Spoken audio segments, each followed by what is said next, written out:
Umewahi kufikiria wagombea wawili wa urais, mmoja akawa mafichoni, mwingine hadharani? Hii imetokea nchini Uganda. Sasa Tume ya Taifa ya Uchaguzi nchini Uganda imetangaza matokeo ya uchaguzi nchini humo, ambapo katika matokeo hayo Yoweri Kaguta Museveni amepata 72%, huku mpinzani wake wa karibu Robert Kyagulanyi maarufu kama Bobi Wine akiambulia kura sawa na 25% peke yake. Bobi Wine hivi sasa yuko mafichoni akidai kufuatwa nyumbani na vikosi vya usalama ambavyo alifanikiwa kuviepuka, huku familia yake ikiwa bado chini ya udhibiti wa jeshi. Baadhi ya mashirika ya kiraia na waangalizi wa uchaguzi wamedai uchaguzi huo haukuwa kidemokrasia, kwani vikosi vya usalama viliingilia uchaguzi huo. Raia mbalimbali ambao ni wafuasi wa Yoweri Museveni wanampongeza Yoweri Museveni kwa ushindi huo. Hivi sasa shughuli zinaendelea kama kawaida nchini Uganda, huku kukiwa na maswali mengi.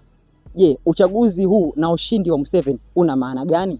Moja, ni imani walionayo watu wa Uganda dhidi ya kiongozi huyu aliyedumu kwa zaidi ya miongo minne, au bado hajapatikana mtu sahihi ambaye anaweza akarithi kiti cha Museveni.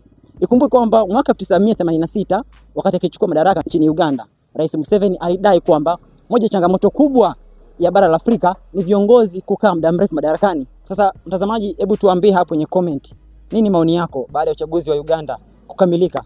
Mimi naitwa Godfrey Haule.